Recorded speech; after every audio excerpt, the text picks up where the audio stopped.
Oke, hari ini dan minggu depan merupakan minggu terakhir untuk mata kuliah e-commerce.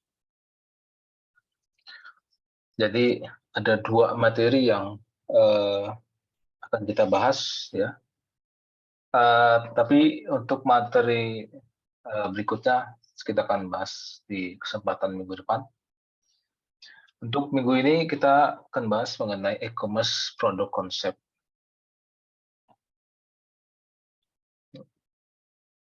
Secara konsep, produk itu adalah salah satu filosofi pemasaran yang menekankan bahwa konsumen akan menyukai produk-produk yang menawarkan kualitas, kinerja, dan fitur yang terbaik. Ya, nggak mungkin, ya menutup kemungkinan juga gitu ya, pasti konsumen akan milih kualitas produk yang terbaik. Makanya banyak perusahaan yang mencurahkan energinya, ya, mencurahkan waktunya dan investasi dananya untuk memastikan bagaimana produk yang dipasarkan memiliki kualitas yang baik dan dapat memberikan perbaikan mutu kualitas produk yang berkelanjutan. Jadi secara konsep gitu ya, pelaksanaannya ada beberapa syarat yang mesti dipenuhi.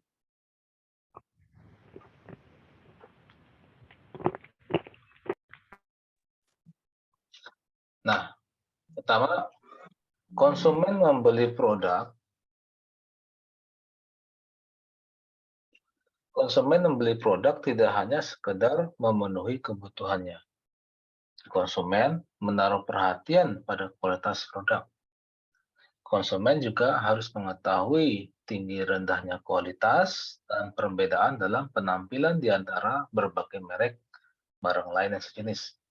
Serta konsumen dapat atau bersedia membayar pada harga yang layak, bukan harga yang di atas rata-rata harga pasar gitu ya, tapi harga yang terjangkau sesuai dengan kualitas barang.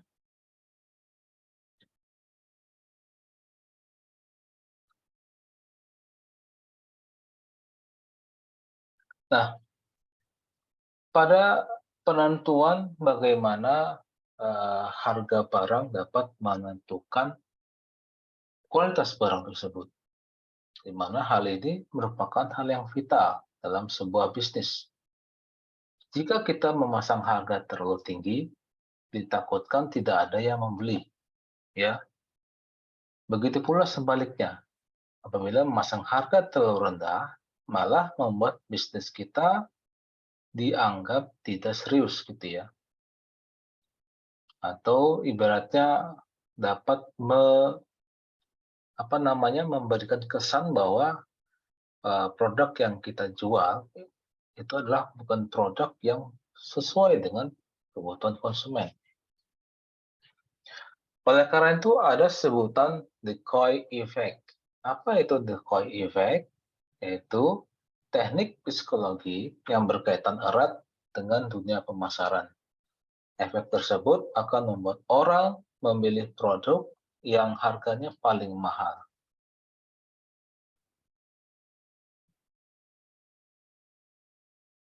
Decoy effect adalah sebuah fenomena di mana konsumen cenderung akan mengganti pilihan di antara dua opsi jika diberikan opsi ketiga yang tidak seimbang. Decoy effect juga kerap disebut sebagai attraction effect atau asymmetric dominance effect, sebuah bagian dari ilmu psikologi marketing yang telah digunakan secara luas oleh berbagai produk dan layanan dalam menetapkan opsi dan strategi demi mendongkrak penjualan dari produk yang ingin dijual lebih banyak.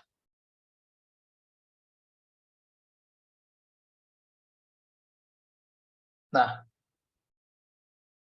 maka kita perlu adanya strategi di sini agar ketika kita menawarkan suatu produk, ya, maka produk yang kita jual bisa menguntungkan, ya, dari produk yang kita jual itu sendiri. Contohnya seperti di bawah ini ya, ada 3 gambar ya, popcorn gitu ya. 3 jenis popcorn yang dijual ya, kecil, medium, besar gitu ya. Nah, jika tidak ada produk medium, maka konsumen akan cenderung membeli produk ukuran kecil dengan harga yang lebih murah karena selisihnya sekitar 40.000 dari yang kecil dengan yang besar. Nah, untuk meningkatkan keuntungan, maka produsen menciptakan sebuah popcorn ukuran medium yang dapat membuat popcorn ukuran besar terlihat lebih masuk akal untuk dibeli. Hal tersebut dikarenakan harga popcorn ukuran medium dan besar hanya berbeda 5.000 saja. Produk medium inilah yang disebut sebagai produk decoy, di mana pada contoh ini produsen mengiring konsumen untuk membeli popcorn ukuran besar dengan harga tertinggi untuk mendongkrak keuntungan. Banyak sebenarnya hal ini diterapkan oleh para market leader. Contohnya seperti KFC gitu ya, atau McDonald, atau perusahaan-perusahaan besar lainnya, di mana mereka tidak hanya memberikan option 2 pilihan saja, tapi mereka memberikan alternatif, di mana alternatif ini dapat memberikan ketidak apa namanya, ibaratnya memberikan pilihan alternatif di mana konsumen bisa memilih yang terbaik dari keduanya. Nah, dalam membangun bisnis e-commerce, kita membutuhkan sebuah website. Tentu saja saat ini ya sudah banyak ya website yang dibuat, dibangun dengan menggunakan CMS atau Content Management System. Nah, CMS sendiri di sini fokusnya pada konten sendiri, di mana CMS merupakan suatu software yang digunakan untuk menambahkan dan manipulasi isi dari suatu situs website. Dengan kata lain, CMS merupakan semacam kumpulan bahasa pemrograman yang sudah dikemas menjadi satu perangkat tools yang memudahkan dalam pembuatan dan juga pengolahan sebuah website. Nah, ada beberapa kategori di sini dalam memilih CMS. Gitu ya. Nah, dalam memilih CMS, kita perlu perhatikan ya beberapa hal, diantaranya adalah pilihan software yang digunakan. Ya, yang kedua, apabila ada yang provider yang berikan software CMS dengan gratis, kenapa tidak? Itu ya. Jadi nggak harus selalu software CMS yang digunakan atau dipilih harus berbayar. Bisa yang gratis pun juga bisa kita gunakan untuk membangun toko online atau e-commerce.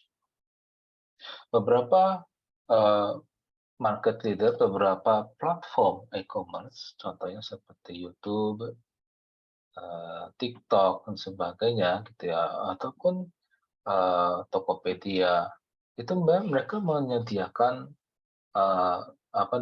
fitur CMS yang free bisa dimanfaatkan oleh konsumen. Nah, sama hal dengan handphone ya dalam hal memilih CMS gitu ya. Jadi dalam memilih CMS, kalau ada 2 pilihan di mana 2 produk tersebut ternyata salah satu dari pilihan tersebut memberikan fasilitas yang terbaik dengan harga murah, maka itulah biasanya yang dipilih. Nah, kemudian pilihan lainnya, kategori lainnya adalah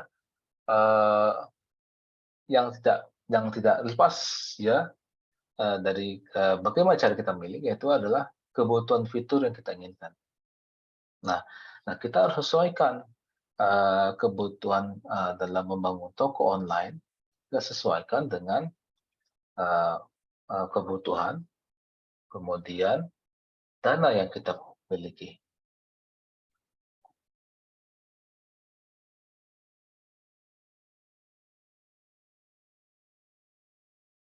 Nah, ada beberapa provider CMS ya di sini yang sering kali kita gunakan. Contohnya adalah Joomla, gitu ya, Joomla. Nah, Joomla biasanya seringkali kita dengar atau kita gunakan ketika kita membuat apa namanya website ya secara free dan instan, gitu ya. Nah, di sini sebenarnya eh, tidak hanya jumlah gitu ya atau Futurimart yang sering kali kita gunakan untuk membangun CMS. Beberapa platform media e-commerce sendiri seperti YouTube juga memiliki fitur yang cukup bagus juga untuk bisa kita apa namanya memaparkan produk yang kita ingin jual ya. Bahkan eh, salah satu platform tersebut, gitu ya, seperti YouTube dan TikTok sebagainya, itu malah memberikan alternatif solution dalam meningkatkan strategi pemasaran, gitu ya. Jadi tidak serta-merta harus kita buat dari nol, gitu ya, untuk membangun atau membuka toko online secara baik dengan kualitas yang begitu lengkap fiturnya, gitu ya. Nah, kemudian WordPress juga sama gitu ya. WordPress di sini sebenarnya eh, salah satu provider gitu ya, provider untuk toko online. Yang sebelumnya sebenarnya WordPress digunakan untuk membuat blog ya. Jadi misalkan kalian punya artikel gitu ya, karya tulis sebagainya, nah biasanya tuh dimanfaatkan oleh si author gitu ya untuk apa namanya berbagi ya, membagikan informasinya kepada uh, pada pembaca gitu ya.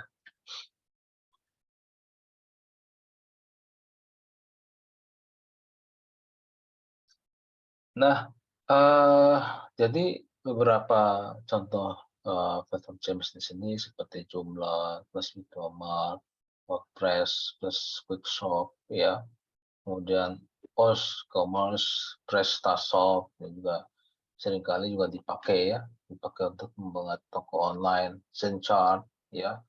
Nah, sekali lagi kita sesuaikan dengan kebutuhan ya.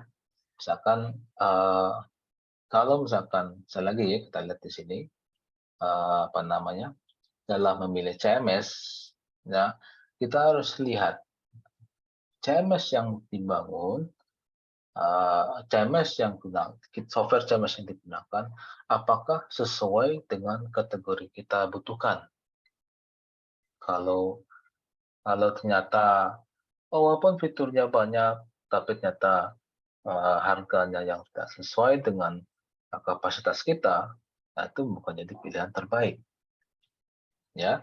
Jadi di sini secara kita bisa ambil kesimpulan, ya, dalam menggunakan CMS bahwa yakinlah website yang kita bangun harus berjalan dengan baik di beberapa browser utama yang sering kali digunakan oleh konsumen. Misalkan Mozilla Firefox, Internet Explorer, Google Chrome, Opera, Safari. Bahkan kalau bisa, CMS yang kita bangun pun bisa digunakan di platform Android atau iPhone yang saat ini ya, yang saat ini sering kali digunakan. Jadi kita lihat ya, kita bangun CMS di mana ya, di mana yang di mana banyaknya konsumen yang sering kali melihat, sering kali apa namanya mengunjungi.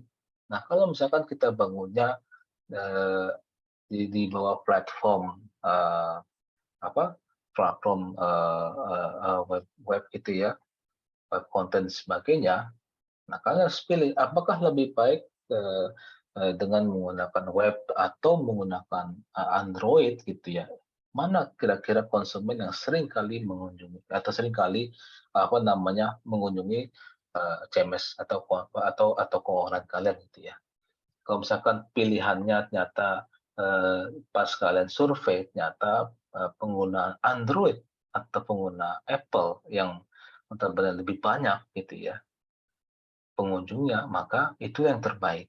Karena nggak semua sebenarnya apa namanya toko online itu dibuat basiskan web gitu atau basiskan apa namanya kita sesuaikan dengan pengguna laptop dan atau pengguna komputer jinjing ya atau komputer PC gitu ya karena nggak semua orang gitu ya apa namanya mereka merasakan atau beri atau menyesuaikan kesempatan waktunya untuk melihat ya produk yang kita sajikan. Nah, kalau misalkan kita sajikan atau kita buka toko online menggunakan CMS yang bisa bisa bisa apa bisa apa namanya applicable ke semua jenis ya jenis platform ya nggak hanya browser tapi juga Android itu ya Apple phone gitu ya itu pun lebih baik lagi. Jadi konsumen bisa dimudahkan untuk melihat produk yang kita jual di berbagai macam platform. Oke, sampai sini ada yang mau bertanya? Silakan.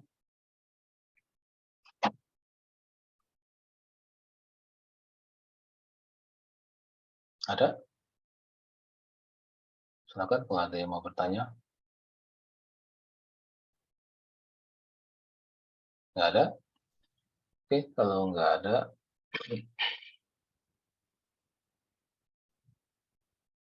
saya rasa cukup ya untuk materi kita hari ini.